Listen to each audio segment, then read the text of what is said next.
आता राजकारण करतोय, एक एक पायरी चढत चाललेलो आहे, अनुभव घेत चाललेलो आहे. माझं तन मन धन सगळं अर्पण करतो मी कुठलंही काम असेल तर. त्याच्यामुळे आजपर्यंत मी कुठल्याही कामामध्ये अनसक्सेसफुल झालेलो आहे. विरोधकांकडून सातत्याने दौलतवर टीका केली जाते. इतक्या खडतर प्रवासाने तुम्ही हे सुरू केलात, पण ती सातत्याने टीका केली तुमच्यावर जाते, त्याकडे कसं बघताय? टीका करणाऱ्यांचं कामच टीका करणं असतं.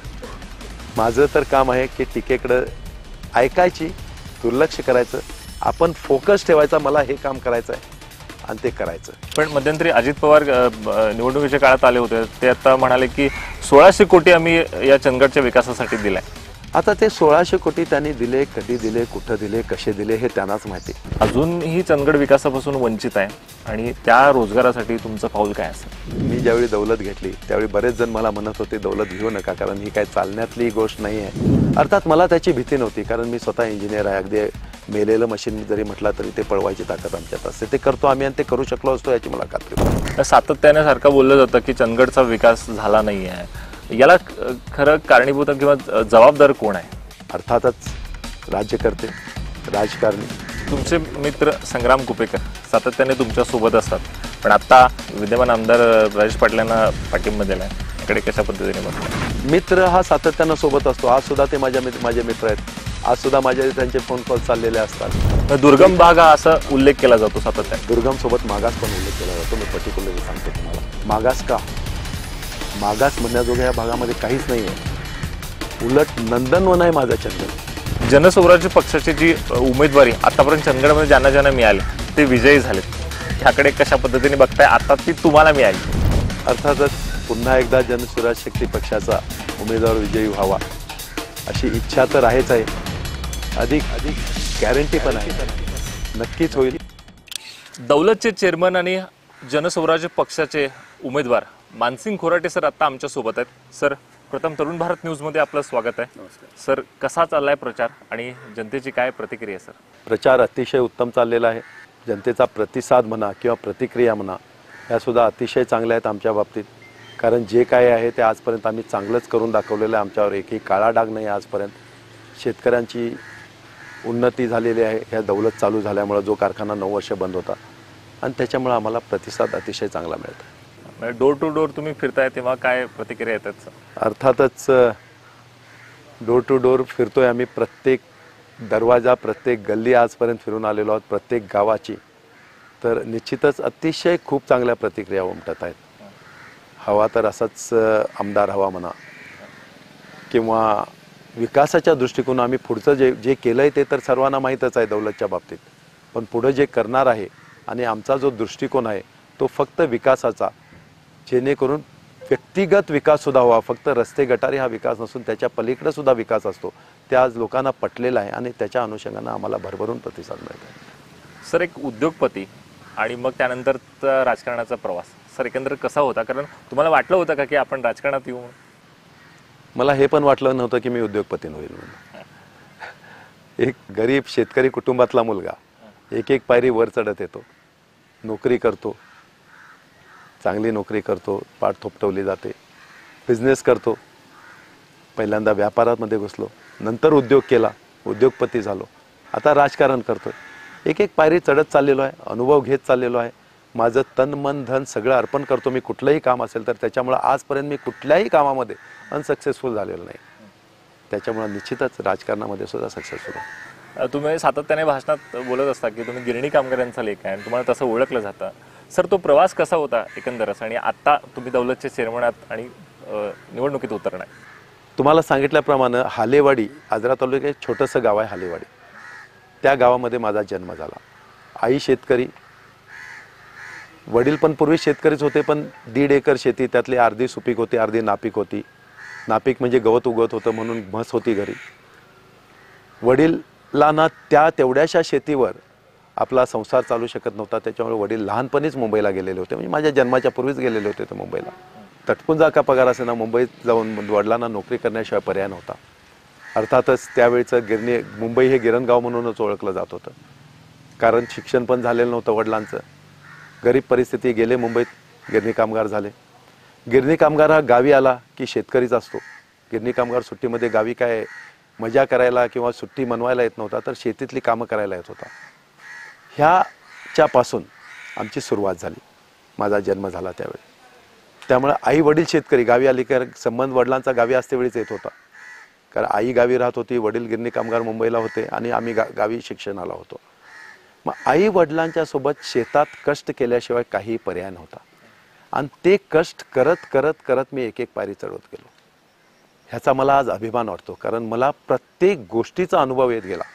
मग ती शेती असू देत, अगदी म्हस राखणे सुद्धा, शेतीतली प्रत्येक कामं केली आहेत. म्हस राखलेली आहे, धुलेले आहे, सगळं काही केलेलं आहे मी तिला, म्हणजे चारा गाठलेला आहे, सगळं केलेलं आहे म्हशीच्या बाबतीत सुद्धा. तर ह्या सगळ्या गोष्टींचा अनुभव मला जेव्हा आला, जो मिळाला, अर्थातच ते कष्ट मला कळाले. आम्हाला ऐकून काही कळत नाही, जर ज्यावेळी स्वतः अनुभवतो त्यावेळी सगळ्या गोष्टी व्यवस्थित कळतात. त्यामुळे कष्ट काय आहेत, त्याच्यापासून उत्पन्न काय मिळतं, त्रास किती होतो, हे सगळं कळाल्यामुळं मला प्रत्येक पायरीवर त्याचा जो अनुभव मिळत गेला, त्याचा मला खरंच आज अभिमान पण वाटतो आणि त्याचा मला खूप उपयोग झालेला आहे. शिकलो, चांगलं शिकलो, इंजिनियर झालो. इंजिनिअरिंग नंतर नोकरी केली, नोकरी पण चांगली, जिथं जिथं गेलो मन लावून नोकरी केली. प्रत्येक मालकानं माझी पाठ थोपरवली नोकरीमध्ये. आणि नंतर मग बिझनेसमध्ये घुसलो. शुगर एक्सपोर्टचा बिझनेस केला, मी चालू केला. तेच खडतर प्रवास करत तुम्ही इथपर्यंत पोहोचलात आणि या खडतर प्रवासामध्ये दौलतही संकटात होती आणि तिला इथपर्यंत पोहोचलात. रोजगार निर्मिती तरी तुम्ही करून दिलाय, पण अजूनही चंदगड विकासापासून वंचित आहे आणि त्या रोजगारासाठी तुमचं पाऊल काय असेल? दौलतविषयी तर तुम्हाला माहीतच आहे. मी ज्यावेळी दौलत घेतली त्यावेळी बरेच जण मला म्हणत होते दौलत घेऊ नका, कारण ही काय चालण्यातली गोष्ट नाही आहे. बरेच जण आले, चालवायचा प्रयत्न केला, आणखीन तळात रुतून गेले. परत टेक्निकली सुद्धा म्हटलं तर मशिनरी एकदम म्हणजे कंडम झालेली होती म्हटले तरी चालेल, नादुरुस्त होती. अर्थात मला त्याची भीती नव्हती, कारण मी स्वतः इंजिनियर आहे. अगदी मेलेलं मशीन जरी म्हटलं तरी ते पळवायची ताकद आमच्यात असते. ते करतो आम्ही आणि ते करू शकलो असतो याची मला खात्री होती. पण शेतकरी बंधूंनी सुद्धा मला भरभरून प्रतिसाद दिला, भरभरून साथ दिली आणि मी दौलत चालवू शकलो. अर्थातच एवढी चांगली चालू शकलो कारण मी माझं तन मन धन वेळ सगळं, रात्रीचा दिवस केला, सगळं टाकलं. जी दौलत पूर्वी कधीच कुणीही चालू शकलं नाही व्यवस्थित, उलट तळागाळात रुतून गेले, ती दौलत मी केवळ 3 वर्षामध्ये एवढी नावारूपाला आणली की आज अख्ख्या महाराष्ट्रामध्ये, महाराष्ट्र सरकारनं गौरवलेलं आहे की अख्ख्या महाराष्ट्रामध्ये पेमेंट देण्यामध्ये दौलत हा 3 नंबरचा कारखाना आहे, टॉप 3 मध्ये आहे. तर असं एक एक पायरी चढत दौलतपर्यंत गेलो. तसंच प्रत्येक ठिकाणी मला जे अनुभव आले, जसं मी व्यापारामध्ये घुसलो, शुगर ट्रेडिंगमध्ये घुसलो, त्यावेळी सुद्धा असंच होतं. 1 वर्षभर मला खूप खास खळगे सहन करावे लागले, कारण प्रत्येक गोष्ट मी आयुष्यात पहिल्यांदा करत गेलो. मग तो व्यापार असू देत, मग ते दौलत असू देत. तसंच आता राजकारण पण पहिल्यांदा करतो. सातत्याने सारखं बोललं जातं की चंदगडचा विकास झाला नाही आहे. याला खरं कारणीभूत किंवा जबाबदार कोण आहे? अर्थातच राज्यकर्ते, राजकारणी. कारण हा ब्रॉड ॲस्पेक्ट असतो विकास, भागाचा विकास ज्यावेळी म्हटला जातो. दुर्गम भाग हा असा उल्लेख केला जातो सातत्याने. दुर्गम सोबत मागास पण उल्लेख केला जातो. मी पर्टिक्युलरली सांगतो तुम्हाला, तुम्ही विकिपीडियाला जा किंवा गुगलवर टाका चंदगड. चंदगड हा अतिशय दुर्गम व मागास भाग आहे. मागास का? मागास म्हणण्याजोगं या भागामध्ये काहीच नाही आहे. उलट नंदनवन आहे माझा चंदगड. असं अख्खं, मी तर जग फिरलेलो आहे अख्खं. जगाचं सोडून द्या, महाराष्ट्रापुरतं जरी बोलायचं झालं तर अख्ख्या महाराष्ट्रात चंदगड सारखा निसर्गरम्य तालुका हा कुठलाही नाही आहे, कुठलाही नाही आहे. मी छातीठोकपणे सांगू शकतो. तरी आज त्यावेळी मागास म्हटलं जातं. ही एक मोठी शोकांतिका आहे. आणि ते मागास का म्हटलं जातं? कारण इथं कुठल्याही सुविधा आलेल्या. मागासचा अर्थ काय असतो? सुविधा नसलेला. मागास म्हणजे सुविधा नसलेला. इथं सुविधाच नाही, साधी हॉस्पिटलची सुविधा नाही आहे. ती तर मूलभूत गरज नसून तो हक्क आहे प्रत्येकाचा. काही झालं तर थेट कोल्हापूर किंवा बेळगावला जावं लागतं. कोल्हापूर, बेळगाव, गडिंग्लज. अर्थात आपल्या इथं हा दुर्गम भाग असल्यामुळं, झाडी झुडपं जास्त असल्यामुळं इथं विंचू चावणं, साप चावणं असे सुद्धा प्रकार बरेचसे घडतात, बरेच घडतात. त्यासाठी तुमचं काय पाऊल असेल या सगळ्यासाठी? तर ते प्रकार जे घडतात त्याच्यामुळे कित्येक वेळा कसं झालेलं आहे की हॉस्पिटलला पोचेपर्यंत एकेकाचा मृत्यू झालेला आहे. तेच जर का हॉस्पिटल जवळ झालं असतं तर ती व्यक्ती वाचली असती. अर्थातच माझं पहिलं जर का काय असेल काम तर इथं सुसज्ज असं MD लेवलचे डॉक्टर्स असलेले हॉस्पिटल आणणं, नंबर 1. नंबर 2 उद्योग, कारण रोजगार हा माझा मेन फोकस आहे. थोडक्यात बोलायचं झालं तर माझं एक स्पष्ट विजन आहे, प्रत्येक कुटुंबाला सुखी बनवणं. प्रत्येक कुटुंब सुखी कधी बनेल मला वाटतंय, आपण सर्वजण छोटे मोठे शेतकरी आहोत, शेतीवर आपण पोट भरू शकतो, पण प्रगती होत नाही, मोठी प्रगती होत नाही. तर पोट भरून पुढं प्रगतीला जायचं असलं तर एक छोटा मोठा उद्योगधंदा किंवा नोकरी लागते आणि ती नोकरी किंवा उद्योगधंदा त्याच वेळी येऊ शकतो ज्यावेळी उद्योग येतील आणि ते उद्योगधंद्यानं पर्यटनासाठी कितीतरी उपयुक्त असा माझा हा भाग आहे चंदगड तालुका. सांगितलंच आताच तुम्हाला, निसर्गरम्य असा हा तालुका आहे. पर्यटन आलं तर हॉटेलिंग येतं, हॉटेल्स आले तर ऑटोमॅटिकली कॉलेजेस येतात, त्याच्याशी रिलेटेड हे आलं आपलं इंडस्ट्री आली ती engineering medical engineering diploma colleges, ITI colleges येतात. तुमचं हॉस्पिटल आलं की BMS BHMS MBBS नर्सिंग हे कॉलेजेस येतात. कॉलेजेस सुद्धा नाही आहेत आपल्याकडं. मग दुर्गम आणि मागास का म्हटलं जाणार नाही? कुठली सुविधा नाही येतं. जन्माला या BA BCom BSc काहीतरी शिका, कुठंतरी पुणे मुंबईला जाऊन नोकरी करा, आयुष्य घालवा. पण मध्यंतरी अजित पवार निवडणुकीच्या काळात आले होते, ते आता म्हणाले की 1600 कोटी आम्ही या चंदगडच्या विकासासाठी दिलाय. आता ते 1600 कोटी त्यांनी दिले, कधी दिले, कुठं दिले, कसे दिले हे त्यांनाच माहिती. कारण 1600 कोटी जरी ह्या जमिनीवर अंतरले असते ना एक एक नोट, तर अख्खा चंदगड तालुका व्यापून गेला असता, अख्खा भाग व्यापून गेला असता. सांगण्याचा उद्देश हा की एवढा विकास झाला असता. एक साधं हॉस्पिटल तुम्हाला 5-25 कोटीचं बनवता आलं नाही आणि तुम्ही 1600 कोटीच्या गोष्टी करताय. आता तुम्ही आला असाल रस्त्यानं, रस्ता बघितला असाल काय असेल तो. खड्ड्याशिवाय रस्ता नाही आहे कुठलाही रस्ता. इथून कोवाडला जावा, मग कोवाडला एक मार्गे म्हणजे मानगाव मार्गे जावा किंवा तुम्ही तिकडून ढोलगरवाडी मार्गे जावा, इथून नागनवाडीला जावा, हेऱ्याला जावा, कुठेही जावा, एक रस्ता चांगला नाही आहे. मग हा 1600 कोटी कुठं गेले?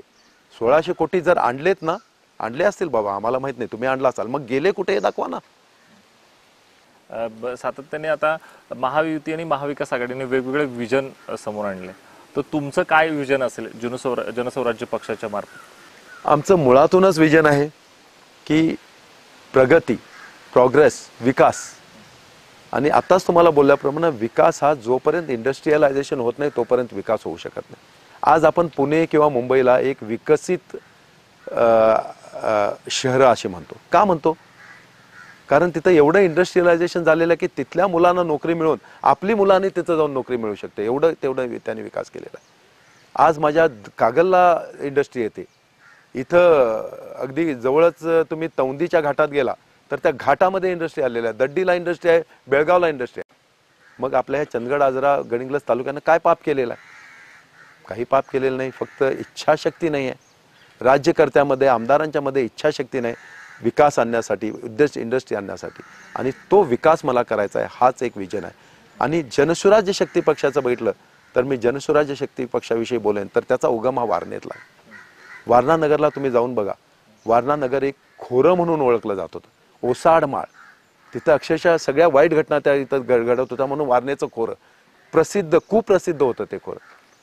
एक चांदोली धरण झालं, सुजलाम सुफलाम झालं आणि तिथं असं काही नंदनवन अधिक तुमच्या कॉलेजेस म्हणा, तुम्ही तिथं बालवाडीला मुलागा टाका आणि तिकडं म्हणतात ना एका बागून मशीनमधून हे टाका आणि दुसरीकडून दुसरं काय तरी काढा. जनस्वराज्य पक्षाची जी उमेदवारी आतापर्यंत चंदगडमध्ये ज्यांना मिळाले ते विजयी झाले, ह्याकडे कशा पद्धतीने बघताय? आता ती तुम्हाला मिळाली.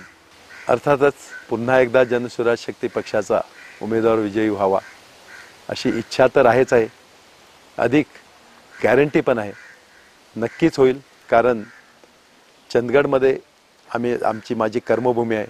दौलतच्या रूपानं शेतकऱ्यांचं सगळं भलं झालेलं आहे, तोडणी वाहतूकदारांचं भलं झालेलं आहे, कर्मचाऱ्यांचं भलं झालेलं आहे. आजरा माझी जन्मभूमी आहे, तिथून सुद्धा मला सपोर्ट मिळेल.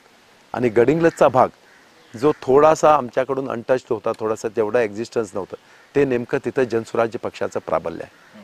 तर अर्थात हे सगळं इक्वेशन प्लस प्लस प्लसचं जुळून आल्यामुळं निश्चितच आम्हाला जनसुराज्य शक्ती पक्षाचा फायदा होणार आहे आणि आम्ही नक्कीच विजयी होणार आहे. विरोधकाकडून सातत्याने दौलतवर टीका केली जाते. इतक्या खडतर प्रवासाने तुम्ही हे सुरू केलात, पण ती सातत्याने टीका केली तुमच्यावर जाते, याकडे कसं बघताय? टीका करणाऱ्यांचं कामच टीका करणं असतं. माझं तर काम आहे की टीकेकडं ऐकायची, दुर्लक्ष करायचं, आपण फोकस ठेवायचा, मला हे काम करायचं आहे आणि ते करायचं. दौलत बंद पाडण्याचे सुद्धा बरेचसे प्रयत्न झाले, आज सुद्धा होत आहेत, पण मी त्याच्याकडे लक्ष दिलं नाही. मी ते सगळे प्रयत्न हाणून पाडले आणि इथून पुढे सुद्धा किती प्रयत्न होतील तर मी ते हाणून पाडेन ह्याची पण मी सगळ्यांना गॅरंटी देतो. कारण एवढा दम कुणामध्ये नाही की ती दौलत बंद पाडू शकतील. अर्थातच टीका करणाऱ्यांना करू देत, त्यांच्या तोंडाची वाफ वाया घालवू देत. आम्हाला काम करायचं आहे, आम्हाला कर्म करायचे आहे, आम्हाला मेहनत करायची आहे आणि आम्हाला आशीर्वाद मिळवायचे आहेत. आज थोडे आशीर्वाद मिळालेत, आणखीन मिळवायचे आहेत आणि आणखीन दौलत चांगली चालवायची आहे. एवढंच मी त्यांना उत्तर देईन. तुमचे मित्र संग्राम कुपेकर सातत्याने तुमच्या सोबत असतात, पण आता ते विद्यमान आमदार राजेश पाटलांना पाठिंबा दिलाय, याकडे कशा पद्धतीने बघताय? मित्र हा सातत्यानं सोबत असतो. आज सुद्धा ते माझे मित्र आहेत. आज सुद्धा त्यांचे फोन कॉल चाललेले असतात. आज सुद्धा ते माझ्या सोबत आहेत. मैत्री वेगळी, राजकारण वेगळं. राजकारणामुळं मैत्री तुटते असं नाही आहे. मैत्री ही मैत्रीच्या जागी राहणार, राजकारण हे राजकारणाच्या जागी राहणार. ते राजकारणी होते पूर्वीपासून, मी पूर्वी राजकारणी नव्हतो. ज्यावेळी राजकारणात मी उतरलो त्यावेळी त्यांचे दरवाजे किंवा त्यांची वाटचाल वेगळी, माझी एक वाटचाल वेगळी. कारण माझे जे व्हॅल्यूज आहेत राजकारणाबाबतीत ते वेगळे आहेत, त्यांचे व्हॅल्यूज राजकारणाबाबतीत आहेत ते वेगळे आहेत. त्यांचे विचार वेगळे आहेत, आमचे विचार राजकारणाच्या बाबतीत बोलतोय वेगळे आहेत. त्यामुळे हे वेगळे वेगळे आहेत. पण मैत्रीच्या बाबतीत आमचे विचार एक जुळतात, ती मैत्री कायम राहणार आहे. त्यामुळे संग्राम कुपेकर माझे मित्र आहेत, पण ते दुसरीकडे गेले काय म्हणण्यात अर्थ नाही. माझे मित्र होते, ते मित्र आहेत, मित्र राहणार. राजकारणामध्ये काही सांगता येत नाही. ते आज तिकडे आहेत, उद्या कुठं असतील, माझ्यासोबत असतील, कुठं असतील. कारण राजकारण हे काय आहे सर्वांना सगळं चांगलं माहित आहे. यापुढे जनस्वराज्य पक्ष हा तालुक्यात बळकट करण्यासाठी तुमचं पाऊल काय असेल? 100% आज मला त्या पक्षाची उमेदवारी मिळाली आहे. त्या पक्षाचा मला भयंकर फायदा होणार आहे. अर्थातच माझा पण फायदा पक्षाला कसा होईल हे बघून मी जनस्वराज पक्ष बळकट ह्या पूर्ण आजरा गडिंग्लज तालुक्यामध्ये पूर्ण क्षमतेनं पूर्ण ताकदीनं बळकट करणार आहे. तर तुम्ही मला वेळात वेळ काढून ही जी मुलाखत दिली त्याबद्दल धन्यवाद. तर हे होते मानसिंग कोरटे सर. आपण इथेच थांबतोय. कॅमेरा पर्सन निलेश मोरेसह विजय निंबाळकर, तरुण भारत न्यूज, चंदगड.